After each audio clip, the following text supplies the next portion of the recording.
네, 오늘 수요일 저녁 하나님 말씀은 레위기 11장에 이어서 12장 말씀을 보도록 하겠습니다.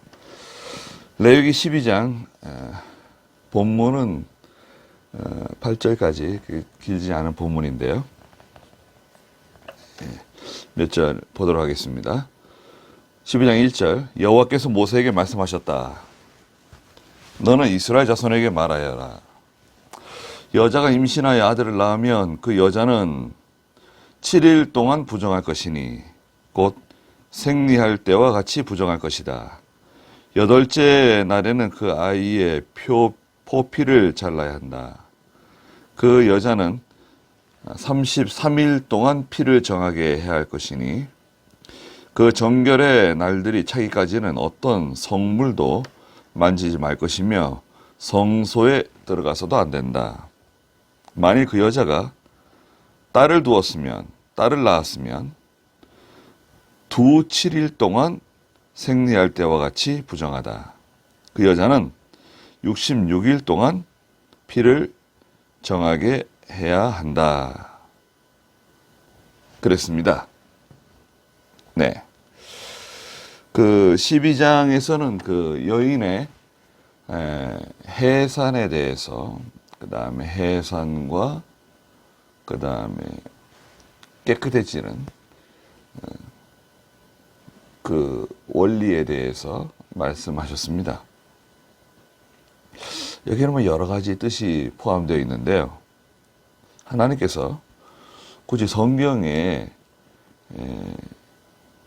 이런 부분에까지 이렇게 자세하게 말씀해 놓으셨다는 것이 아주 특이하고, 또 하나님께서는 이것을 중요하게 여기시는 거죠. 왜 하나님께서 이것을 말씀하셨고, 하나님께서 어떤 면에 우리에게 교훈을 주시고, 또 오늘 신약 시대에 사는 성도들에게 적용하시는 말씀인가에 대해서 생각해 보도록 하겠습니다. 자, 1절 보시면 여호와께서 모세에게 말씀하신 내용입니다. 하나님께서 직접 모세에게 말씀하신 거죠. 그리고 모세는 이스라엘 백성들에게 말씀해 주신 거고, 오늘날 저희들은 그 하나님 말씀을 직접 듣는 겁니다. 성경을 통해서 저와 여러분들께서 하나님 말씀을 직접 듣는 거예요. 그렇게 생각하시고 말씀을 보시길 바랍니다. 2절에 너는 이스라엘 자손에게 말하여라. 여자가 임신하여 아들을 낳으면, 자, 임신하고 아들을 낳았습니다. 자, 아들을 낳았다는 거죠. 그 여자는 7일 동안 부정할 것이니 곧 생리할 때와 같이 부정할 것이다. 이 부정이라고 하는 것은 단순히 더럽다 그런 차원이 아니라, 이제 그 아이를 낳는 과정에서 출혈이 있기도 하고, 또 그 분비물이 나오잖아요. 그 부정한 기간 7일, 남자아이를 낳았을 때는 7일 동안 부정하다.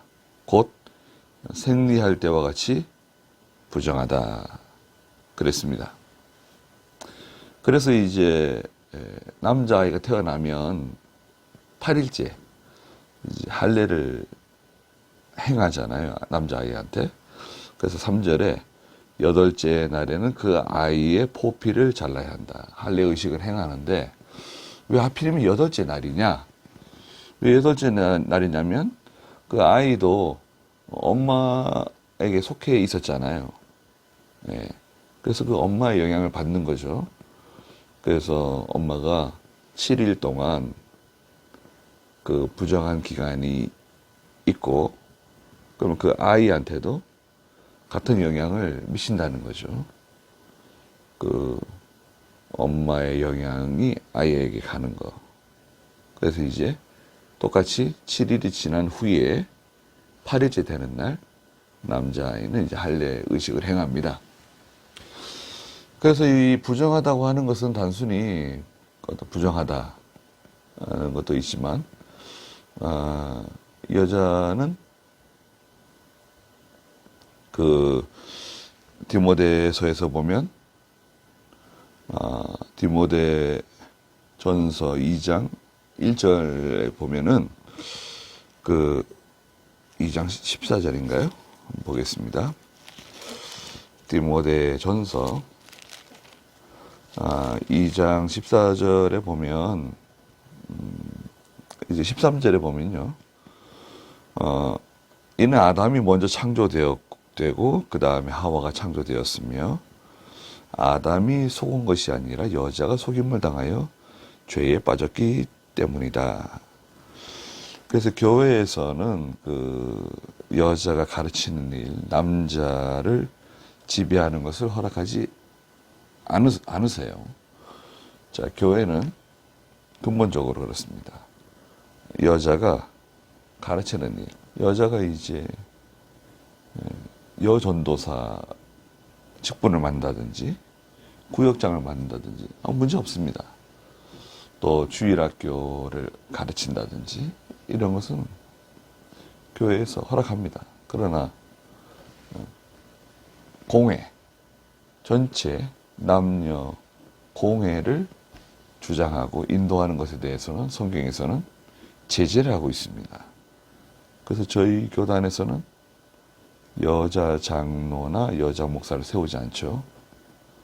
저는 그것이 옳다고 생각합니다. 이것은 어떤 패미적인 문제가 아니라 성경에 관한 것입니다. 성경입니다. 성경에서 뭐라고 말씀하셨습니까?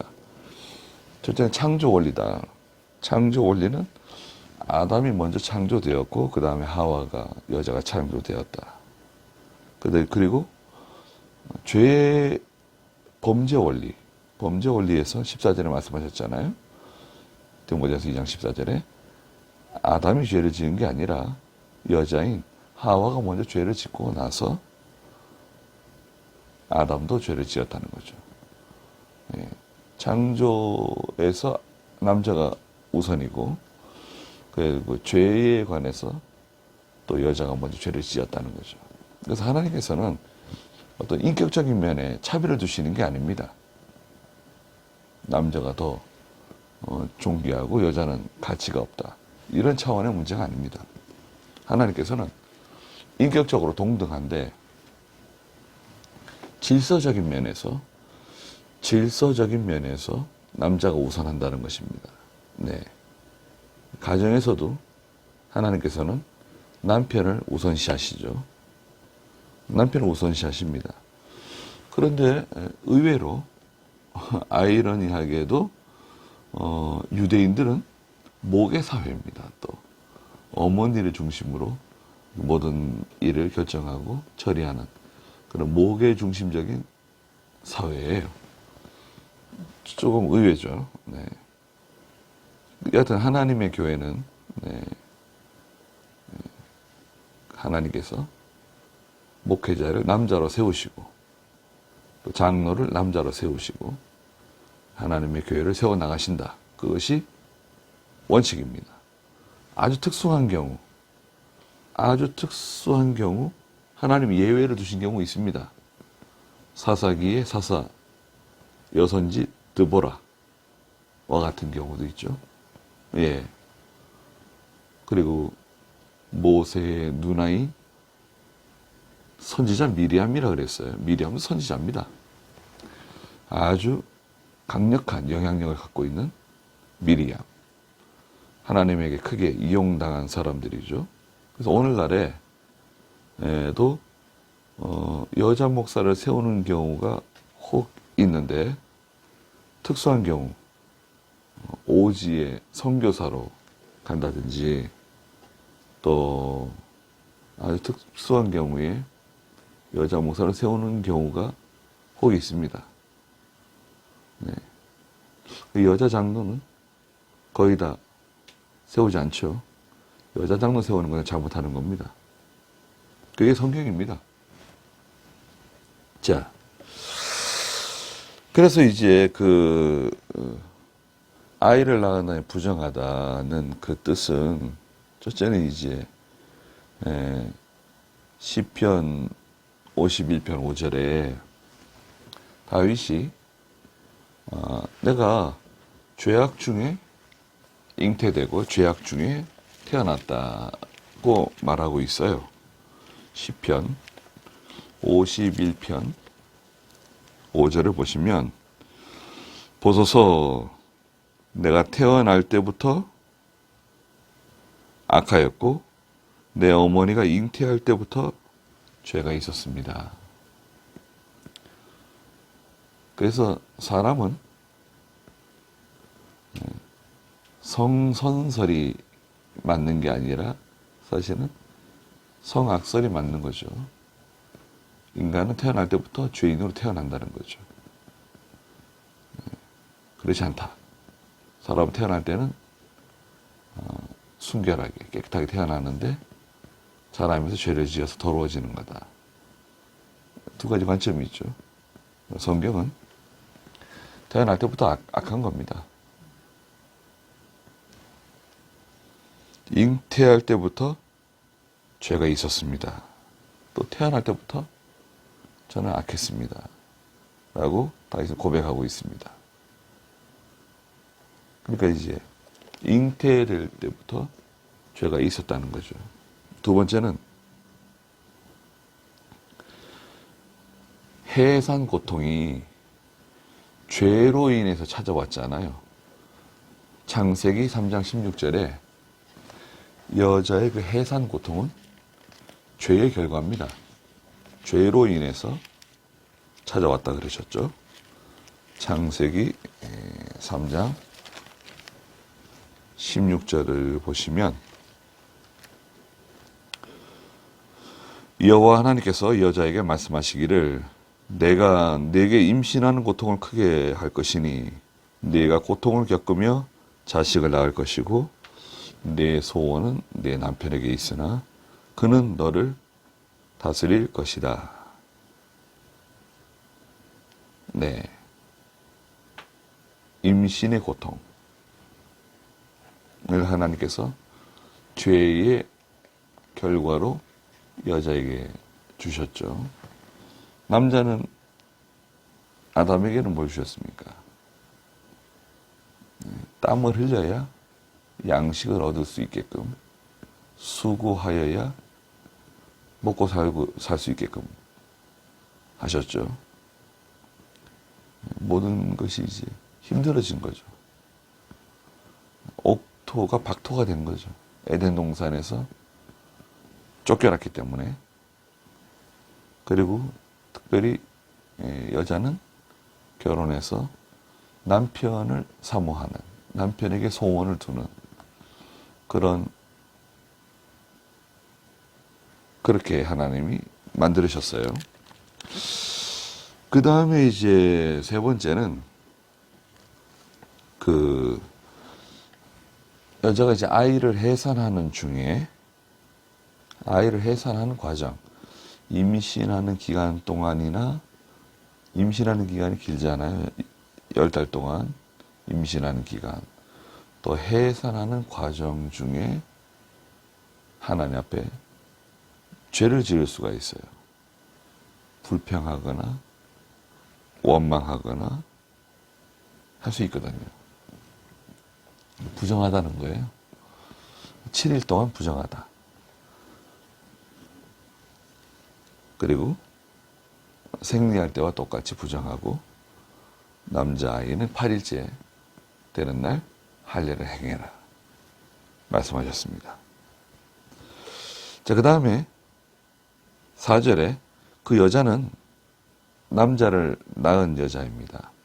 33일 동안 피를 정하게 해야 할 것이니 그 정결의 날들이 차기까지는 어떤 성물도 만지지 말 것이며 성소에 들어가서도 안 된다. 33일. 33일은 왜 하필 33일인가?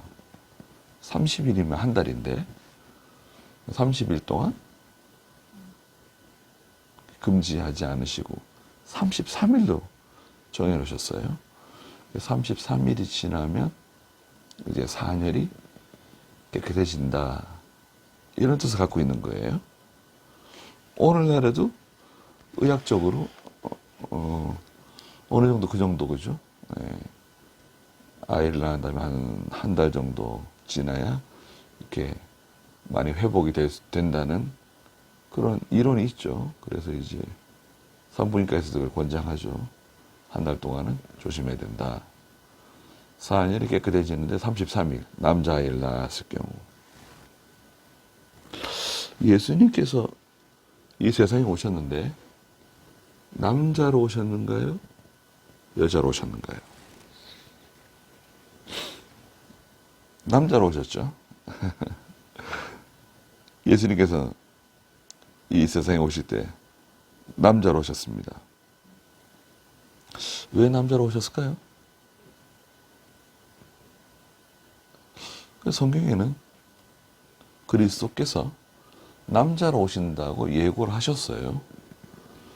전도서 7장 28절에 보시면, 오늘 본문이 짧으니까 성경을 좀 찾아보도록 하겠습니다. 전도서 7장 25절에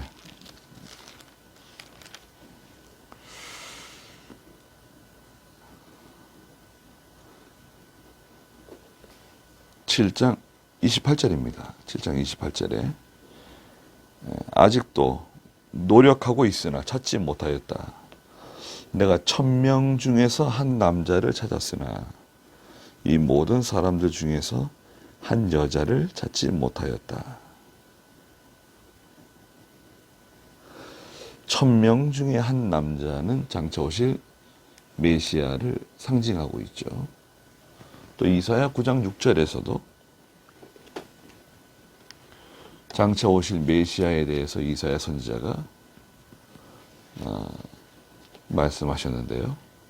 이사야 9장 6절에 보면, 한 아기가 우리를 위해 태어났고 한 아들을 우리에게 주셨는데 그 어깨 위에 통치권이 있으며 그 이름은 위대한 상담자라, 전능하신 하나님이라, 영존하시는 아버지라, 평강의 왕이라 불릴 것이다. 그리스도의 별명이죠. 예수님의 별명. 영원한 통치자, 만왕의 왕이시죠. 위대한 상담자, 보혜사죠. 보혜사라 그러죠. 내가 너희를 위해서 다른 보혜사를 보내줄 것이다. 그러셨죠. 예수님께서 제자들에게. 다른 보혜사. 아니, 다른 보혜사는 뭐 또 보혜사가 또 있으신가? 예수님 자신의 보혜사시죠. 예수님께서 보혜사시고 또 다른 보혜사는 누구신가요? 성령. 성령을 또 보내주시는 거죠. 또 다른 보혜사. 위대한 상담자, 위로자, 보혜사는 뜻이죠. 그리고 전능하신 하나님, 영존하시는 아버지, 평강의 왕. 그리스도는 평강의 왕이시죠. 한 아이, 한 아들. 장차 오신 메시아는 남자아이로 태어날 것을 예고하시는 말씀드립니다. 그런데 예수님께서 몇 년 동안 세상에 사셨는가요? 그리스도께서 30년 동안 집에서 부모님을 섬기시면서 자라나시고, 또 아버지의 직업이, 요셉의 직업이 목수였죠. 그래서 그 일을 도우시고, 그리고 실제로 공생애를 사신 것은 3년 동안 사셨죠.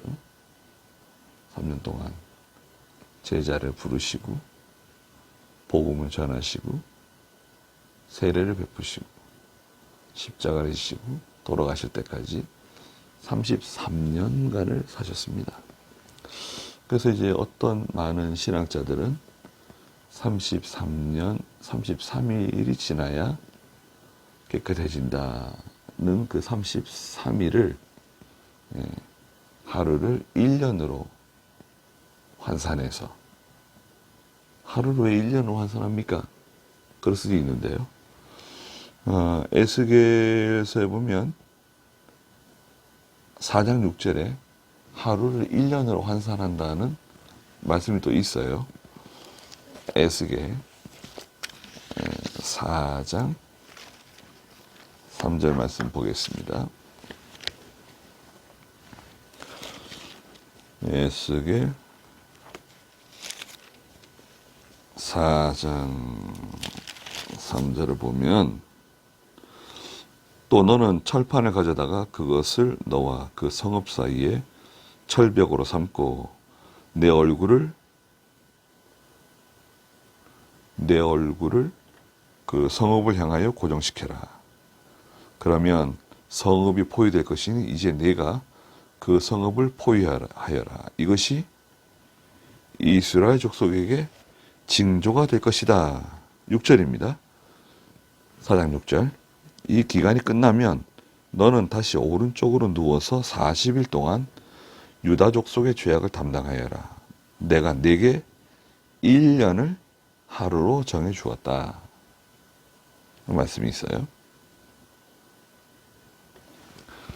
그래서 33일 동안이라고 하는 시간이 지나가면 정결해진다. 꼭 말씀하셨습니다. 그래서 아마도 하나님께서 그리스도께서 33년 동안 공생애를 사시고 십자가를 지시는 것을 의미하시는 것이 아닌가. 남자아이가 태어났을 경우 33일이 지나야 깨끗해진다. 자, 그러면 이제 여자아이가 태어났을 때를 말씀하셨어요. 5절에 만일 그 여자가 딸을 낳으면, 딸이 태어났습니다. 그러면 두 7일 동안 생리할 때와 같이 부정하다. 두 7일이면 14일이죠. 14일 동안. 남자아이가 태어나면 7일 동안, 여자아이가 태어나면 14일 동안 부정하다. 그 여자는 66일 동안 피를 정하게 해야 한다. 66일이 지나야 사녀리 깨끗해진다는 거예요. 말씀드린 것처럼 창세기 3장 16절에 해산의 고통은 죄값으로 찾아온 거죠. 여자에게. 죄값으로 찾아왔습니다. 그리고 시편 51편 5절에도 읽었던 것처럼 죄악 중에 잉태되었고 죄악 중에 아이가 태어났다. 근거를 가지고 있죠. 그리고 또 세 번째는 그 아이를 낳을 때 해산하는 동안에 또 임신하는 동안에 하나님 앞에 죄를 지은 거, 혹시 원망하거나 불평하거나 그 고통스러운 힘든 과정에 하나님 앞에 잘못한 것에 대해서 원망하거나 불평한 거, 그것이 깨끗해지는 기간. 남자아이는 33일인데 사녀리 깨끗해지는 것, 여자아이를 낳았을 때는 66일이다. 요즘에는 어떤지 잘 모르겠어요. 아마도 남자아이를 낳을 때와 다르게 여자아이를 낳았을 때 산모는 좀 더 조심하고 더 그 몸조리하는 기간이 필요한 것으로 알고 있는데 확실하지는 않습니다. 여튼 성경에서는 이렇게 하나님께서 모세를 통해서 이스라엘 백성들에게 말씀해 주셨습니다. 남자아이를 낳았을 때는 부정한 기간이 7일, 여자아이를 낳았을 때는 부정한 기간이 14일, 그 다음에 산혈이 깨끗해지는 기간은 남자아이를 낳았을 때는 33일, 여자아이를 낳았을 때는 66일. 2배죠. 2배를 정해 주셨어요. 근데 여자가 먼저 죄를 지었기 때문에 하나님께서 아마 그렇게 정하신 것 같아요. 6절에 그 정결의 날들이 차게 되면, 자, 남자아이를 낳았을 때는 33일이 지나고 여자아이를 낳았을 때는 66일이 지났을 때 그 여자는 그 아들이나 딸을 위해서 번제물로 1년 된 어린 양과 또 속죄 제물로 집비둘기 새끼나 산비둘기를 회막문의 제사장에게로 가져와야 한다. 그러셨습니다. 그래서 예수님의 어머니 그 마리아도 누가복음 2장 24절에 이 제사를 드렸어요. 예수님을 낳고 나서 누가복음 2장 24절에 보시면 마리아도 이 말씀대로 제사를 드렸습니다. 그 2장 22절에 보면은 모세 율법대로 그들의 정결의식의 날이 찾아 그들의 아기를 주께 드리려고 예루살렘으로 데리고 올라왔다. 그래서 24절에 주님의 율법에 산비둘기 한 쌍이나 어린 집비둘기 2마리를 드려라 말씀하신 대로 희생 제물을 드리려는 것이었다. 말씀하셨습니다. 그래서 이제 예루살렘에 가서 제사를 드리고 거기서 이제 시므온이라고 하는 경건한 또 의로운 사람을 만나게 되죠. 자, 그렇게 해서 이제 하나님께 제사를 드리는데, 번제물은 뭔가요? 번제물은 전체를 다 불살라 드리는 제사죠. 완전히 전체를 송두리째 하나님께 드린다는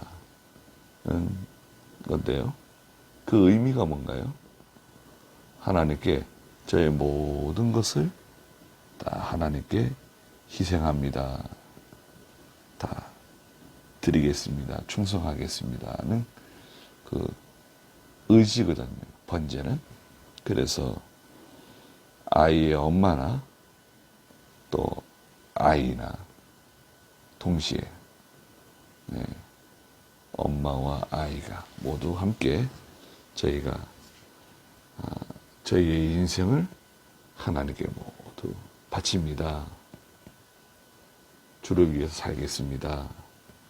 주를 위해서 충성하겠습니다. 이런 의미를 가지고 있습니다. 번제를 드리고, 그 다음 속죄도 드리라 그랬죠. 속죄 제물로 집비둘기, 산비둘기 드리는 속죄제는 마찬가지로 아까 말씀드린 것처럼 그 3가지 있잖아요. 시편 52편 5절에 죄악 중에 잉태되었고 죄악 중에 출생하였다. 그 다음에 창세기 3장 16절에 있는 것처럼 해산 고통이 찾아오게 된 죄로 말미암아. 그리고 마지막 3번째는 아이를 임신하는 기간 동안 또 해산하는 과정 중에서 하나님 앞에 지은 죄를 회개하는 속죄제를 드리는 겁니다. 좋지 않습니까? 네. 하나님께 속죄 제물을 드리는 거죠. 오늘날 우리가 이제 뭐 아이가 태어나게 되면 하나님께 감사하시는 분들이 많죠. 그건 좋은 겁니다. 잘 하시는 겁니다. 또 요즘에는 남자나 여자가 다 건강해도 또 결혼이 좀 늦죠. 우리 대한민국 같은 경우에는 결혼 연령이 늦어지고 만혼이라 그러죠. 그러다 보니까 그래서인지 그 아이가 생기는데 많은 어려움을 겪는 부부들이 많습니다. 하나라도 좋으니까 아이가 있었으면 좋겠다. 근데 아이가 잘 생기지 않고 검사를 해봐도 뭐 남자나 여자나 다 정상이고 건강한데 아이가 생기지 않는 경우가 많습니다. 그러다 보니까 그 시험관 아기를 많이 하게 되고 전 세계적으로 대한민국이 쌍둥이가 제일 많다죠. 쌍둥이가 제일 많답니다. 그 원인이 바로 이제 자연 임신이 잘 안 돼가지고 이제 임신하는 경우 쌍둥이, 두 쌍둥이나 세 쌍둥이를 낳게 되죠. 그런데 아이가 생긴 것도 참 감사하잖아요. 아이가 하나님이 아이를 주신 생명을 주신 거 감사하고 또 건강하게 그 아이가 출산된 거 태어나는 거 산모에게도 감사하고 또 그 아이도 새 생명을 주신 거 참 감사한 거죠. 그래서 하나님께 감사하고 또 희생하는 그런 것은 참 귀한 겁니다. 바로 하는 거죠. 과거에 이제 구약의 이스라엘 백성들이 하나님께 번제나 속죄제 드리는 정신하고 같다고 봐야 됩니다. 그래서 그 아이가 태어나면 그 아이를 믿음으로 잘 양육해야 할 책임이 있습니다. 결혼의 목적에 들어가요. 말라기서에 가면 결혼의 목적이 있는데요. 결혼의 목적은 첫째가 뭔가요? 결혼의 목적은 첫째가 음행을 예방하는 겁니다. 음행하지 않도록. 두 번째가 경건한 자녀를 얻기 위해서 결혼하는 것입니다. 경건한 자녀를 하나님은 주시길 바라서 그 자녀를 믿음으로 잘 양육해야 할 책임이 있죠. 세 번째는 결혼을 통해서 남자와 남편과 아내가 많이 만들어집니다.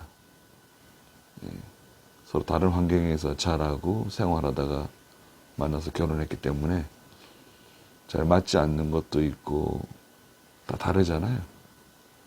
여러 가지 문제가 생길 수 있는데 그 과정에서 둘이 기도하고 하나님 앞에 모든 일을 바로 함으로써 결혼 생활을 통해서 그 인격이 잘 만들어지는 거죠.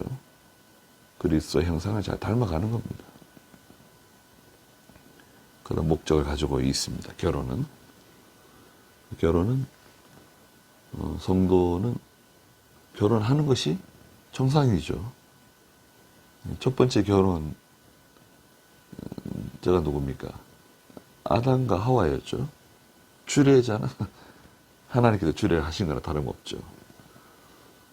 그래서 이제 에덴 동산이라고 하는 신혼집을 차려주신 거죠. 네. 그래서 결혼 제도를 만드신 분이 하나님이시고 또 그런 결혼의 목적을 우리가 알고 또 해산에 있어서도 아이를 갖는 것, 또 아이를 임신하고 있는 동안에 그 다음에 해산하는 모든 그런 과정들이 다 하나님의 은혜로 되는 것입니다. 참 얼마나 귀한 일입니까? 얼마나 감사한 일입니까?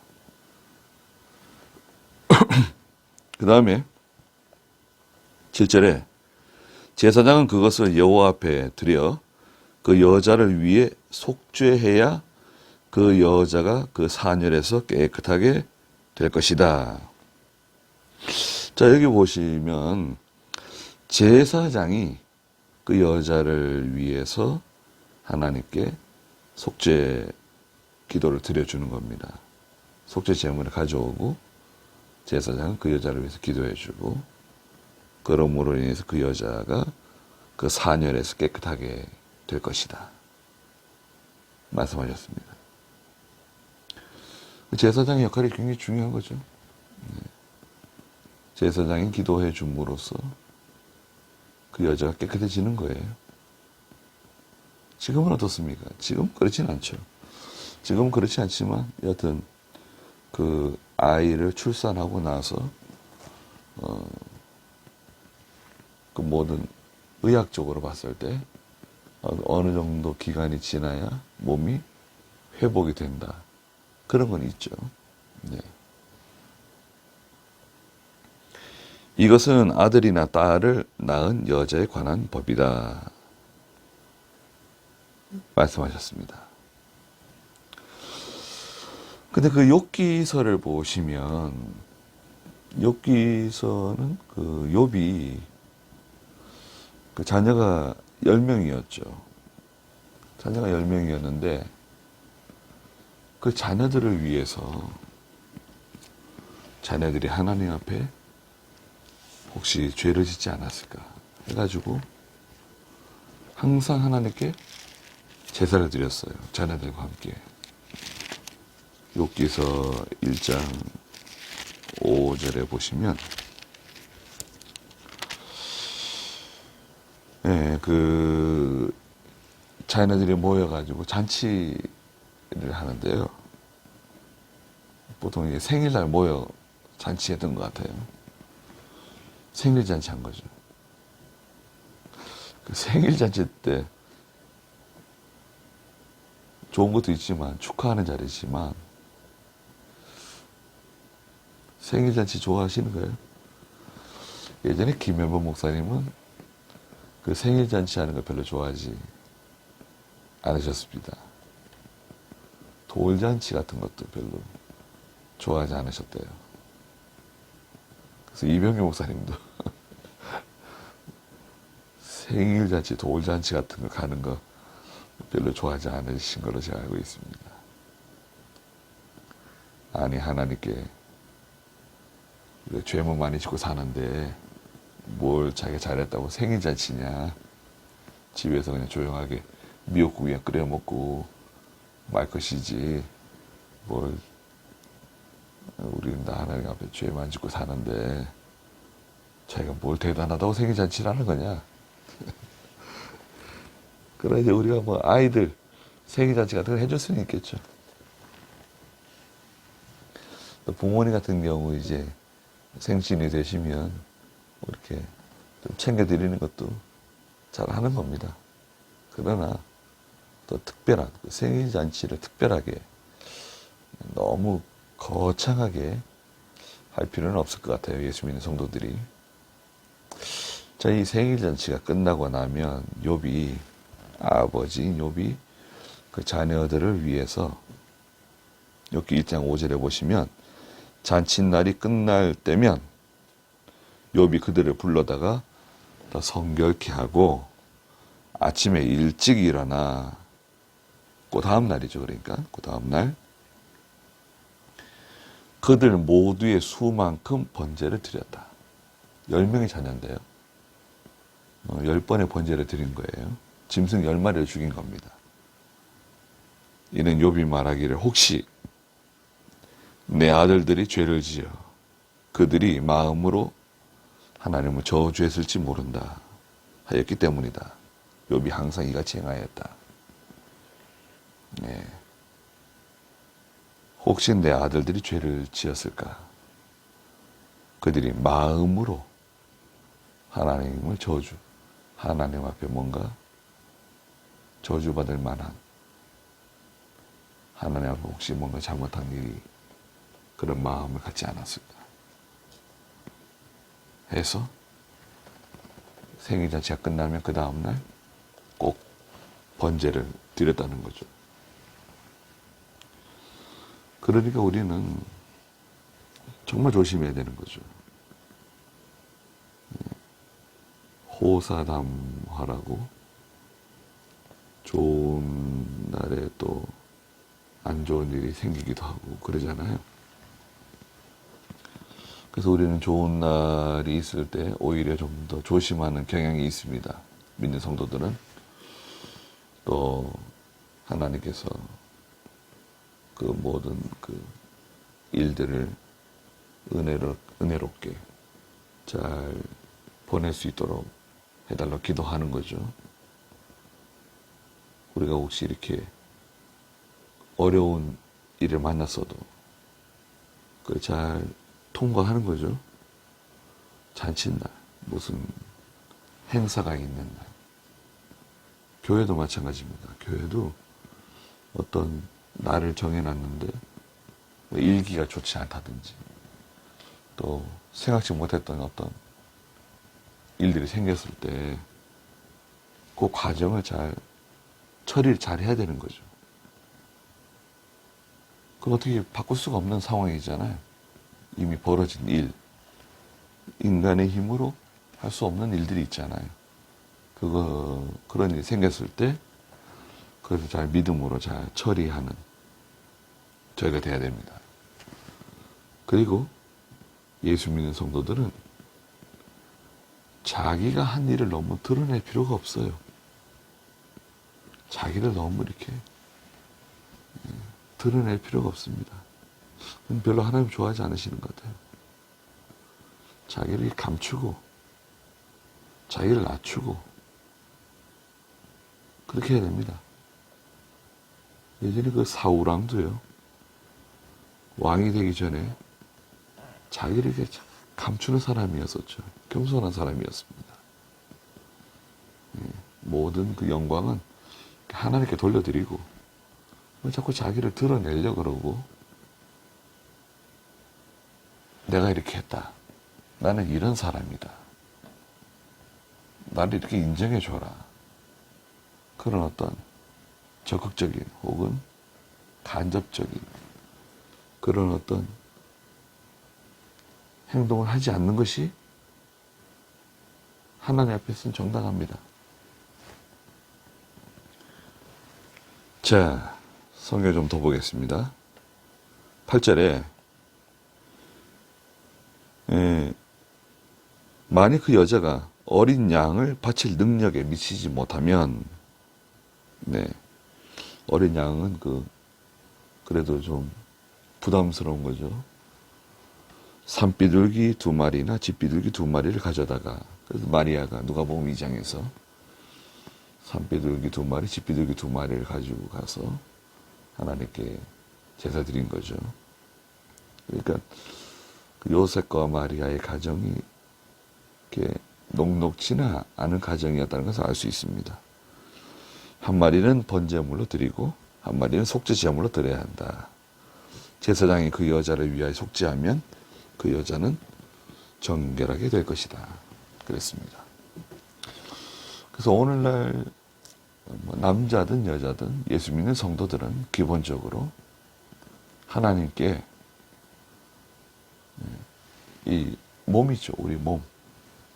이 몸에는 마음도 들어가 있잖아요. 마음. 제 몸을 하나님께 드립니다. 구약의 제사에 보면 소제가 있죠. 소제. 번제, 속죄제, 속건제, 화목제, 소제가 있는데, 소제는 곡식 제사죠. 곡식을 곱게 갈아서 형체가 남지 않도록 맷돌에 갈아서 고운 가루로 하나님께 드리는 곡식 제사가 바로 소제인데요. 소제의 의미가 뭔가요? 자기 부정입니다. 자기 부정. 자기를 완전히 가는 거예요. 의도적으로 또 어떤 환난이나 고난을 만나서든 간에 자기를 부정하는 거예요. 자기 주장, 자기 생각, 자기 뜻, 자기 경험, 자기 지식, 자기 생각, 자기라고 하는 거 있잖아요. 자기를 버려야 돼요. 교회는 자기를 부정하는 곳입니다.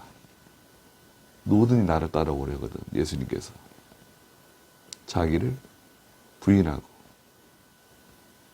자기 십자가를 지고 나를 따라와야 되는데 만약 그렇게 하지 않으면 합당치 않다. 또 날마다 자기 십자가를 져야 된다. 말씀도 하셨죠.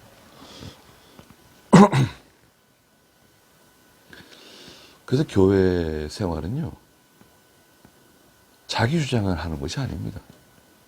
목사도 마찬가지고요. 장로님도 마찬가지고, 집사님들도 마찬가지고, 일반 평신도들도 마찬가지입니다. 그럼 어떻게 됩니까? 하나님 뜻에 복종하는 거예요. 하나님의 뜻에 복종한다. 하나님 뜻이 뭡니까? 하나님 말씀입니다. 하나님 말씀대로 하는 거예요.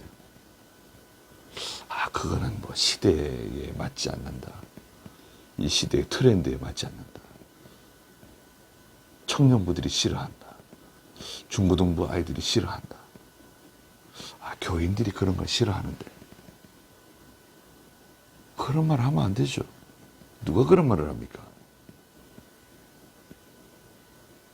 그런 말을 하게 되면 경고해야 됩니다. 목사님은. 누구든지 간에 책망하셔야 돼.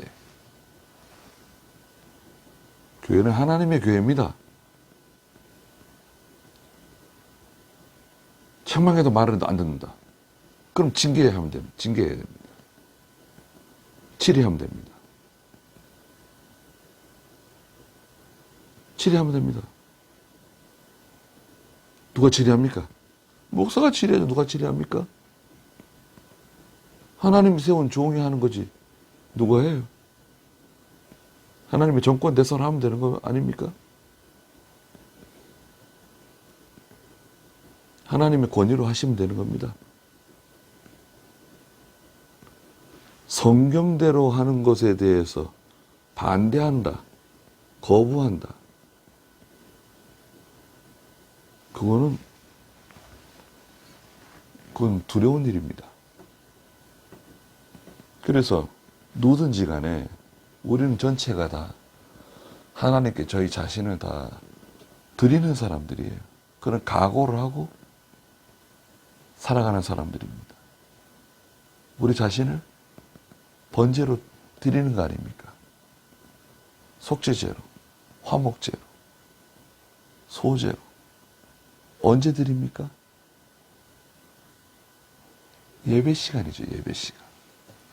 그 예배 시간이 중요합니다. 하나님께 드려지는 예배죠. 예배의 중심은 하나님입니다. 아, 거기, 우리 사람들이 은혜 받는 것도 있지 않는가? 아닙니다. 사람들이 은혜 받고 받지 못하고는 그 예배에 개입되어 있지 않아요. 하나님께서 은혜를 주시는 것이고, 그건 하나님께서 임의로 하시는 행위입니다. 하나님이 하시는 거고, 사람이 은혜를 주는 게 아니잖아요. 여러분, 사람이 은혜를 주는 게 아닙니다. 목사가 은혜를 주는 게 아닙니다. 하나님께서 말씀을 통해서 성령으로 감동하시는 거잖아요. 물론 사람도 중요하죠. 중요하지만 예배의 중심은 하나님이십니다. 하나님께만 예배의 영광을 돌려드리는 거예요. 거기에 무슨 사람이 개입되는 게 없어요.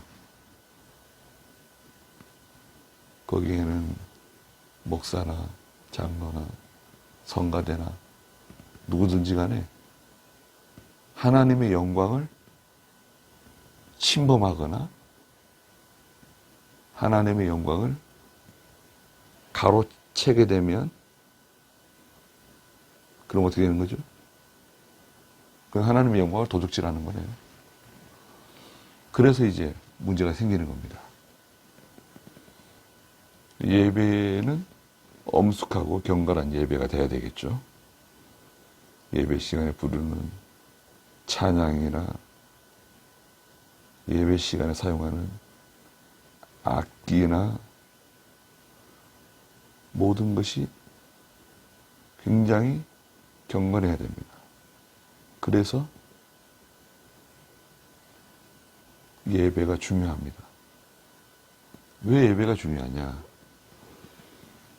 사실은 예배 시간에 하나님이 복을 주시잖아요. 창세기 제7일을 복 주시는 날로 정하셨어요. 그 주일을 잘 지키는 거죠. 주일을 잘 지켜야 됩니다. 복 받는 날이에요. 12조 생활도 마찬가지입니다. 복 주시기 위해서 12조 제도를 정하신 거 아닙니까? 자, 그래서 우리는 뭐 아이를 낳는 여자뿐만 아니라 모든 성도들이 다 하나님 앞에 우리가 번제를 드리고 속죄제를 드리는 그런 생활을 계속 하고 있는 것입니다. 그 일을 잘 해야 되겠죠. 우리가 세상 떠날 때까지, 예수님 재림하실 때까지 이 일을 잘 하시다가 우리가 다 예수님 앞에 서기를 바랍니다. 기도하겠습니다. 거룩하신 하나님, 하나님께서 레위기 12장 말씀을 통해서 여인이 아이를 해산하였을 때 해야 할 여러 가지 일들에 대해서 왜 그렇게 해야 되는지 말씀해 주신 것을 살펴보았습니다. 저희는 다 부정한 사람들이고 죄 가운데 잉태하여 죄 가운데 출생한 사람들입니다. 그리고 죄를 먹고 마시며 옷 입고 살아가는 불의한 사람들입니다. 하나님께서 저희들을 불쌍히 여겨주시고 남은 여생을 하나님을 영화롭게 해드리는 하나님 앞에 온전한 번제 제물로, 속죄 제물로 하나님께 드려지는 저희가 다 되게 해주시옵소서. 예수님의 이름으로 기도드리옵나이다. 아멘.